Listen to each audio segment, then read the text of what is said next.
Assalamualaikum warahmatullahi wabarakatuh. Hamdan wa syukron lillah. Alhamdulillah, puji syukur kita panjatkan kehadirat Allah Subhanahu wa taala atas rahmat dan karunia-Nya sampai saat ini kita masih diberikan kesehatan lahir batin. Mudah-mudahan kita menjadi umat yang bersyukur atas segala limpahan karunia yang diberikan Allah Subhanahu wa taala kepada kita. Baiklah anak-anakku sekalian, kita lanjutkan pembelajaran online kita. Tema kita kali ini adalah berpikir kritis dan bersikap demokratis. Sebagai landasan daripada tema kita kali ini adalah Quran Surah Ali Imran ayat 190 sampai dengan 191. Ada juga Quran Surah Ali Imran ayat 159. Ya, ini adalah landasan atau rujukan kita bahwa ternyata ada dalam Al-Quran, ya, anjuran kita untuk berpikir kritis dan bersikap demokratis. Baiklah, kita pahami dulu apa itu berpikir kritis dan demokratis. Berpikir kritis adalah sebuah proses yang sadar dan sengaja yang digunakan untuk menafsirkan dan mengevaluasi informasi dan pengalaman dengan sejumlah sikap reflektif dan kemampuan yang membantu keyakinan dan tindakan. Nah, itu berpikir kritis, ya. Jadi kalau singkatnya, berpikir kritis itu barangkali bisa kita gambarkan mau memikirkan segala hal, ya. Jadi berpikir dulu sebelum bertindak. Nah, landasannya ini juga ada yang tadi Bapak sampaikan, ya. Inna fi khalqis samawati wal ard wa ikhtilafil laili wan nahar la ayatil liulil albab, ya. Sungguhnya dalam penciptaan langit dan bumi dan perubahan, pergantian malam dan siang itu ada tanda-tanda bagi orang yang berpikir. Alladzina yadhkurunallaha qiyaman wa qu'udan wa 'ala junubihim wa yatafakkaruna fi khalqis samawati wal ard. Rabbana ma khalaqta hadza batila subhanaka faqina adzabannar, ya. Alladzina yadhkurunallaha, yaitu orang-orang yang mengingat Allah, qiyama wa qu'udan, sambil berdiri dan duduk, wa ala junubihim, dan ketika berbaring mereka, wa yatafakkaruna, dan mereka memikirkan, fi khalqis samawati, dalam penciptaan langit, wal ard, dan bumi. Rabbana ma khalaqta hadza batila, wahai Tuhanku, tidaklah ada apa yang telah kau ciptakan itu adalah sia-sia. Subhanaka, maha suci engkau ya Allah, faqina adzabannar, maka jagalah kami dari siksa neraka, ya. Nah, ini adalah landasan, ya, bahwa berpikir itu merupakan perintah agama. Kita harus memikirkan segala apa yang ada di bumi ini, penciptaan langit, bulan, gunung, dan lain sebagainya, ya, dipikirkan. Dan ketika kita memikirkan itu semua, maka kita akan mengenal akan kebesaran Allah. Dengan mengenal kebesaran Allah itu akan mempertebal keimanan kita, ya. Kemudian dalam Quran Surah Ali Imran ayat 159, ini adalah landasan daripada bersikap demokratis, ya.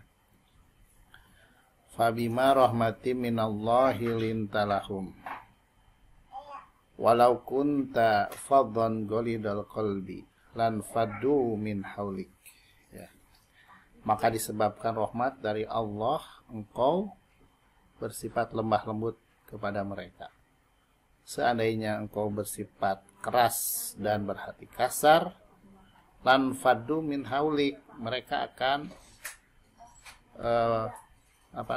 menjauhkan diri dari sekelilingmu. Fa'fu anhu waswaghfir lahu, maka hendaklah engkau memberikan maaf kepada mereka dan memohonkan ampun bagi mereka. Wasyawirhum, nah ini wasyawirhum, dan hendaklah kalian bermusyawarah dengan mereka fil amri, dalam segala urusan. Fa idza azamta, maka apabila engkau telah bertekad bulat, ya, fatawakal Allah, maka hendaklah tawakal kepada Allah. Innallaha yuhibbul mutawakkilin, sesungguhnya Allah mencintai orang-orang yang tawakal. Nah, berpikir kritis itu merupakan sebuah proses yang sadar dan sengaja yang digunakan untuk menafsirkan dan mengevaluasi informasi dan pengalaman dengan sejumlah sikap reflektif dan kemampuan yang memandu keyakinan dan tindakan, ya. Sedangkan sikap dan tindakan yang mencerminkan berpikir kritis terhadap ayat-ayat Allah Subhanahu wa taala adalah berusaha memahami, menganalisis dan merenungi kandungan ayat-ayat Allah Subhanahu wa taala tersebut, kemudian menindaklanjuti dengan sikap dan tindakan. Ya. Ini cara berpikir kritis menurut Islam, ya. Satu, bisa melalui pengamatan, yang kedua zikir dan pikir, dan yang ketiga tasbih dan doa, dan yang keempat adalah kesimpulan. Nah, apa manfaat berpikir kritis? Satu, dapat menangkap makna dan hikmah di balik semua ciptaan Allah Subhanahu wa taala. Kemudian yang kedua, dapat mengoptimalkan pemanfaatan alam untuk kepentingan umat manusia. Yang ketiga, mampu mengembangkan iptek dengan mengambil inspirasi dari segala ciptaan Allah Subhanahu wa taala. Yang keempat, menemukan jawaban dari misteri penciptaan alam melalui penelitian. Yang lima, mengantisipasi bencana alam melalui gejala alam dan fenomena alam. Yang keenam, semakin bersyukur kepada Allah Subhanahu wa taala atas segala anugerah yang telah diberikan. Yang ketujuh, bersemangat untuk mengumpulkan bekal untuk kehidupan akhirat.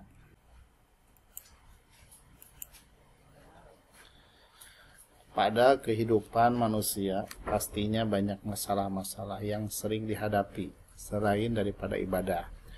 Oleh karena itu, cara lain yang dapat memecahkan dalam menyelesaikan suatu permasalahan adalah melakukan musyawarah. Nah, makna dari musyawarah adalah sebuah kelaziman fitrah pada manusia, dan juga musyawarah ini termasuk dalam tuntutan stabilitas pada suatu masyarakat. Bermusyawarah di dalam kehidupan masyarakat merupakan sesuatu yang disyariatkan oleh agama Islam. Sekarang kita lanjut dengan prinsip-prinsip musyawarah. Ya, jadi musyawarah itu satu, harus dilandasi dengan hati yang bersih, tidak kasar, lemah lembut, dan penuh kasih sayang. Yang kedua, dalam musyawarah hendaklah bersikap dan perilaku baik. Yang tiga, peserta musyawarah hendaklah berlapang dada, bersedia memberi maaf apabila dalam musyawarah itu terjadi perbedaan pendapat. Ya, karena maklum ya, dalam bermusyawarah itu tentu bukan hanya satu pendapat, ya, tapi banyak pendapat-pendapat yang berbeda. Nah, di sanalah kita harus berbesar jiwa untuk menerima perbedaan pendapat itu, ya. Dan berbesar jiwa ketika ternyata mungkin pendapat kita tidak diterima, atau juga berbesar jiwa ketika kita harus menerima pendapat orang lain karena pendapat orang lain itu ternyata lebih baik dari apa yang kita sampaikan. Dan yang keempat, hasil musyawarah yang telah disepakati maka hendaklah dilaksanakan dengan tawakal kepada Allah Subhanahu wa taala. Baiklah, itulah yang Bapak sampaikan di pembelajaran kita kali ini.